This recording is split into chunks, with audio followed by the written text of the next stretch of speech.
Fala rapaziada, hoje vamos falar aí do jogo aí do Corinthians, o primeiro jogo do ano aí, primeira vitória, é isso aí. Vamos estar aí falando do Félix Torres, que estreou muito bem por sinal, apesar de ter tomado uma caneta, mas estreou muito bem, seguro. Vamos falar da partida do Yuri Alberto, Matias Rojas sumido e do craque, né? Cristiano Romero, gênio, o melhor jogador do mundo. Quem é Messi perto do... Quem é Cristiano Ronaldo perto do Romero? Mas é isso, vamos falar aí do jogo. É um jogo muito coletivamente no primeiro tempo, até os 20 minutos, mais ou menos, até a metade do primeiro tempo, muito abaixo do Corinthians. Tava deixando, por mais que tinha a posse de bola, mas não tava conseguindo criar. Depois da metade do primeiro tempo, começou a criar mais, a ter mais chances, principalmente quando começou a acionar o Fagner do lado direito e começou os cruzamentos. Foi onde originou o gol do Romero, um golaço de voleio aí. E o Romero aí continuando bem desde o ano passado, né? Eu sempre achei que não teve vídeos antes no canal, mas eu acho que pra mim o Yuri Alberto tem que ser reserva e o Romero ser centroavante.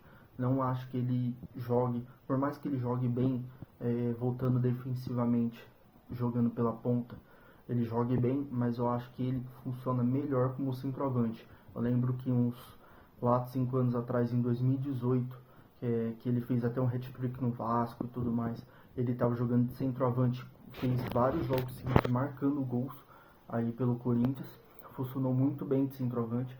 Eu acho que vale o teste porque o Yuri Alberto não está jogando bem. Deixou o Michael na cara do gol, teve um lance sim, mas aquele gol que ele perdeu, mesmo estando impedido, mesmo se ele tivesse, ele iria perder aquele gol. Tá mal, com a confiança baixa. Acho que merece aí um pouco de banco aí pra meio que deixar o Romero como a sombra dele e querendo ou não, o Romero tá jogando mais do que ele. É o melhor jogador do Corinthians aí desde a reta final do ano passado do Brasileiro. E é basicamente isso, Romero jogando muito. Falar do Félix Torres também, uma partida segura, muito segura, antecipando passe, muito bem na leitura de jogo, uma leitura tipo classudo, me lembra muito o jogador, aquele zagueiro classudo, sabe, que olha pra cima, o cabeça erguida e tudo mais, não o jogador de ficar dando bicuda toda hora no desespero, vamos dizer assim. O jogador fez um jogo muito bom hoje. É basicamente isso. Eu acho que o destaque pro Romero, pro Félix Torres também fez uma partida segura. O Fagner voltou a jogar muito bem, estando fisicamente bem. Ele joga em qualquer clube do país, é titular de qualquer clube, isso é fato. Melhor, para mim é o melhor lateral direito do país, quando tá bem fisicamente, quando quer jogar. Quando ele não quer jogar e quer ficar descuidando, ficar gordo, acima do peso em si, aí ele não vai render como qualquer nenhum outro jogador vai render fisicamente mal. Mas pra mim o Fagner ainda tem muita lenha para queimar. Provavelmente também deve ter alguma influência aí com o substituto aí, o reserva dele agora, o Mateuzinho. Ele vai querer jogar para não perder a titularidade, porque antes estava na zona de conforto, não tinha reserva para ele. Mesmo com o Bruno Mendes cobrindo muitas vezes ele, mas não tinha um reserva à altura. Ele mesmo já sabia disso, porque querendo ou não, basicamente quase todos esses anos aí dele no Corinthians, talvez o único que deu de frente com ele talvez tenha sido o Edilson, e mesmo assim não, só que era o auge do Fagner. O Fagner estava jogando muito naquela época, 2016, 2015 ali. E é basicamente isso, um pós-jogo aí mais curto, falando aí sobre os principais destaques. No segundo tempo o Corinthians caiu muito, deixou o Guarani muito com a bola, ficou muito recuado. Eu não gosto de time assim, de verdade. O Corinthians, principalmente contra times pequenos com menor orçamento, tem que jogar pra cima, tem que pressionar, por mais que é o primeiro jogo da temporada e fisicamente nem todo mundo tá inteiro e não tem com todos os desfalques que teve, o Garro que não pôde jogar por conta do imbróglio em relação à contratação, em relação ao registro e documentação para ele ser estrangeiro e tudo mais, mas e vários outros jogadores aí reserva, que teve muito jogador de sub-17 sendo reserva. O Iago estreou, por mais que foi 2 minutos, mas estreou, entrou no jogo. Mas o Corinthians tem que rever essa postura, porque vem desde o ano passado. Não é uma crítica em relação só ao jogo, é uma crítica que tem que, pelo menos pro restante da temporada, tem que melhorar. O Corinthians não pode fazer o gol e ficar com a linha baixa.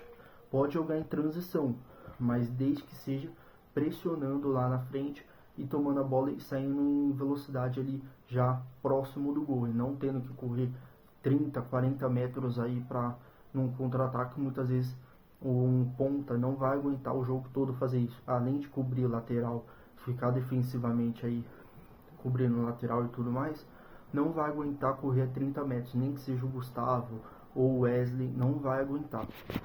E é basicamente isso. Matias Rojas sumido hoje, basicamente não apareceu no jogo hoje, tem que aparecer mais. Quero ver aí o Garro entrando aí, será que ele muda alguma coisa, fazer essa parceria com o Rojas, ou substituindo o Rojas, entrando no lugar dele, não sei, mas foi o primeiro jogo, basicamente fisicamente nem todo mundo aí bem, porque é os primeiros jogos da temporada, mas o Corinthians tem que ficar esperto em relação a esse estilo de jogo aí e não retrancar quando fizer o primeiro gol e conseguir propor mais o jogo, saber ter variações, aproveitar mais o Fagner. Quero ver quando o Diego Palacios também entrar no jogo, começar a jogar pelo Corinthians, ter alternativas tanto pelo lado direito como do lado esquerdo para ataque. Eu gostei muito da estreia do Ranieri também. Ranieri jogou bem, seguro. Basicamente isso. Foi um jogo bom dele. Vamos falar também do Lucas Veríssimo, que, vamos dizer assim, teve bastante erros tanto da parte do Corinthians quanto do jogador, mas eu acho assim, o maior erro foi o do jogador do que o do Augusto Melo. Primeiro, o Augusto Melo não deveria ter anunciado sem ter o contrato assinado. Isso é fato. Só anuncia jogador ou anuncia algo no mundo do futebol, de negócios em si, quando você tem um acordo fechado, assinado. A partir que não está assinado, não anuncia, porque aí é basicamente você jogar a pressão para si mesmo, se caso não der certo. Aí todo mundo vai cobrar, a torcida vai cobrar. E outro maior erro também é do próprio Lucas Veríssimo, um jogador que deu a palavra, basicamente, porque o Augusto Melo não iria anunciar isso se o jogador não deu a palavra, e nem o Benfica. Ele não anunciaria. Tem que ser muito burro para ter anunciado sem o aval dos dois, sem o aceite dos dois. Então, se o Lucas Veríssimo deu a palavra pro Augusto Melo, desculpa, trairagem, assim, uma das grandes. A véspera do jogo, do primeiro jogo, ele estava treinando no time titular nos treinos, junto com o Caetano. O Félix Torres não estava 100%, ele jogou muito bem hoje, inclusive, mas não estava 100%, era para estar o próprio Veríssimo como zagueiro. Mas é isso, o Corinthians é maior que qualquer um jogador, então tem zagueiro à altura dele. Para mim não importa, o Veríssimo é muito bom jogador, muito bom zagueiro, mas o Caetano tá aí, jovem, pode substituir. O Gustavo Henrique chega aí no Corinthians, acho que provavelmente vai ser titular no lugar do Caetano, não sei, porque na passagem do Flamengo ele não foi uma passagem maravilhosa, teve muito altos e baixos, mas mais baixos do que altos ainda, fez poucos bons jogos. A torcida não tem muita saudade dele lá, mas vamos ver. Pelo Santos ele jogou muito, ao lado do próprio Veríssimo, mas vamos ver aí como que ele chega aí no Corinthians. E é isso, vou aí trazer mais vídeos pro canal, pós-jogos. Comenta aí o que você achou do jogo do Corinthians, do Veríssimo, porque pra mim foi uma trairagem, porque o jogador deu a palavra, por mais que sabemos que hoje em dia não vale muito a palavra do jogador, mas querendo ou não, foi vacilão, como jogador, como profissional, foi vacilão. E é isso, esse foi o pós-jogo, é isso. Comentem aí embaixo o que vocês acharam do jogo, valeu, tamo junto.